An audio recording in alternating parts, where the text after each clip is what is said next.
Hello guys! Welcome back to my life! Tara, samahan nyo ako guys. Gala muna tayo. Maglalakad tayo dito sa bukid ng California.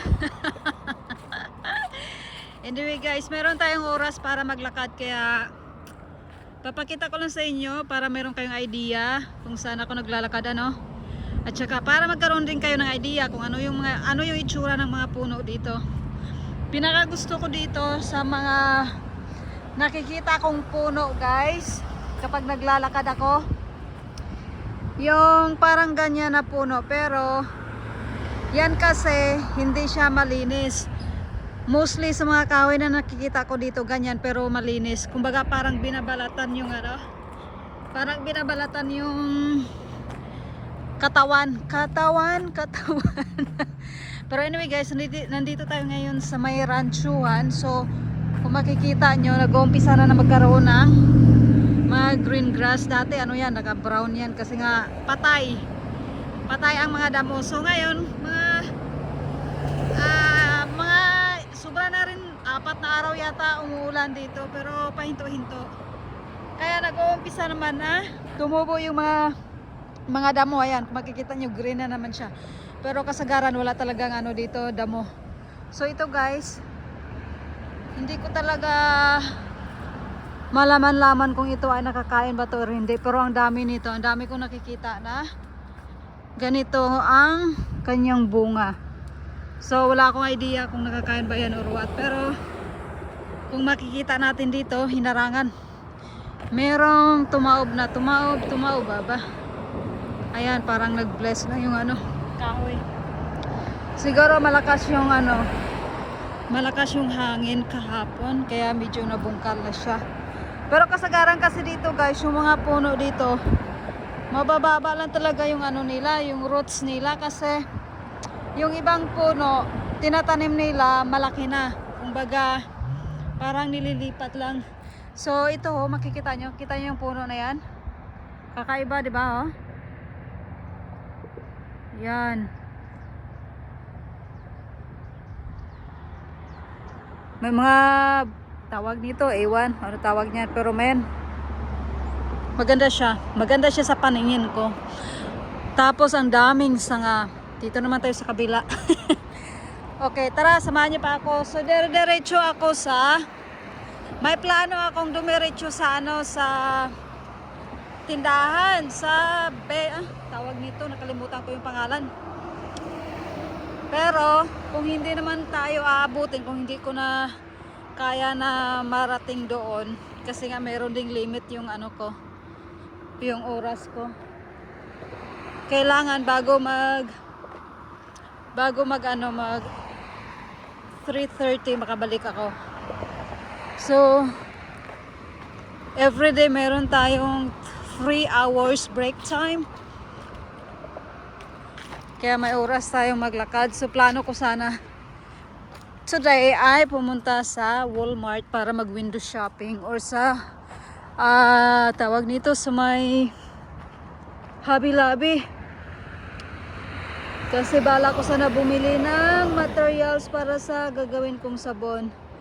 So guys, ang kagandahan lang dito sa area na to, malinis talaga siya. Kasi kung makikita nyo, yan, yan dyan, parang playground. Kung makikita nyo dito sa kapaligiran, ang makikita nyo lang ay yung mga dry leaves, di ba? Pero pag tiningnan mo talaga yung alagang-alaga, gaya na lang dyan, yung landscaping, makikita mo talaga na merong nagmi-maintain. Kasi ayan nila-landscape talaga yan. Tapos dito parang bawat sulok merong basurahan. Kakaiba yung kakaiba tong halaman na to. Parang siya na yung nagiging bakod. Sobrang sobrang siksik ng nila. Tingnan nyo siksik na siksik So nandito tayo ngayon sa Molton. Karating na ako dito. Ibang klase So guys, kung makikita nyo sa baba dito, oh, sa baba niyan, kita nyo yung parang mirror. Kasi underpass po yan, meron po yung tulay, tunnel sa loob. Tapos tatagos siya doon. Lagusan ng ano, pag mga ngabayo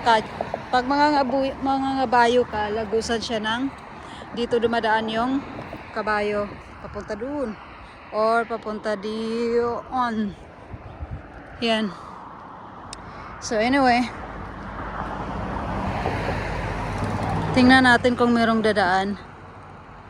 Mukhang wala. So tuloy tayo guys. So yung sinabi ko kanina na doon sana ako maglalakad sa tuktok. Kaso tinatamad ako kasi basa yung lupa guys, as in basa. So nag-change location tayo.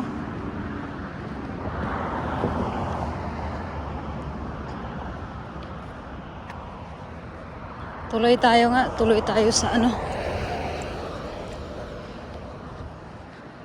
Parang plano ko maglakad papuntang tindahan eh.